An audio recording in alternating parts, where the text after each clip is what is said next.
पहिलवा माता बहन लोग गाँव जब झलुआ झूलत अरे बन में बोल ले, अरे बन में बोल ले कोयलिया लाल लाल पिया हम वही के डाल पिया।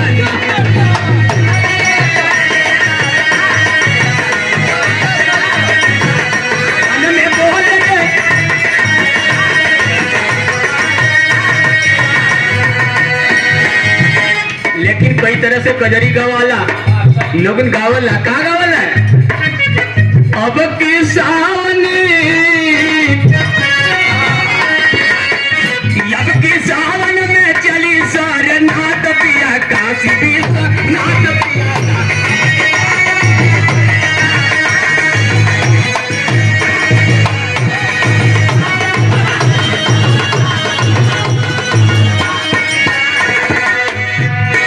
लेकिन बहुत राजा जिसके सम्मान से हम लोग कलाकारों को सम्मान मिलता है, गाने का मौका मिलता है। अरे हमारे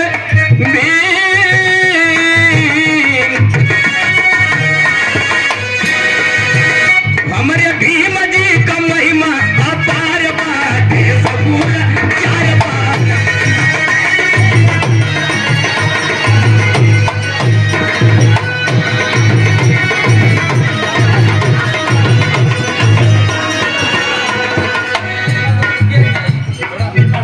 अगर बाबा साहब ये आजादी नहीं होती, संविधान नहीं लिखे होते तो शायद ये देश गुलजार नहीं होता। इसीलिए बताएगा, क्या बताया गया?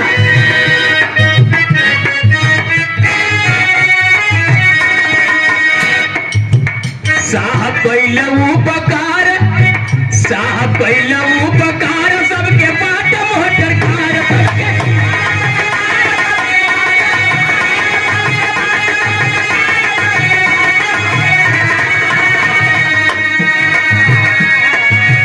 जिनको पैदल चलने का अधिकार नहीं था, जिनको बोलने का अधिकार नहीं था, जैसे आज हमारे बड़े भाई सिद्धार्थ सनेही जी आज 4 व्हीलर से चल रहे हैं, तमाम लोग हमारे कलाकार 2 व्हीलर से चल रहे हैं। लेकिन ये किसका देना है? साहब जी का उपकार सबके देहल मोटर कार।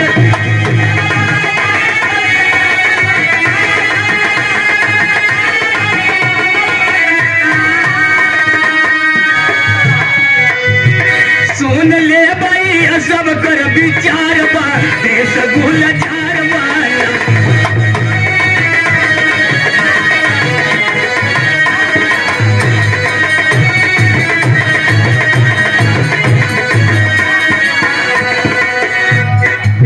पाकिट में पेन, पाकिट में पेन हुआ शादी का देना।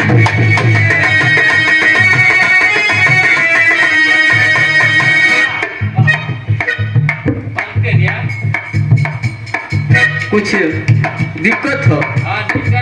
डिस्टर्ब हो बस हो गया।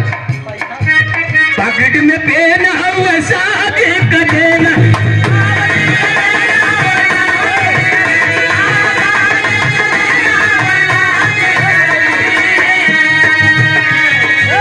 पॉकेट में पेन हुआ शादी का देना।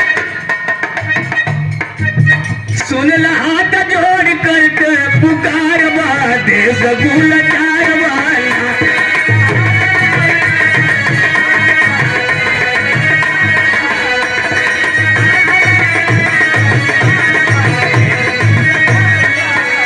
हमारे भीम जी का महिमा अपार बा देश गुलजार वाला।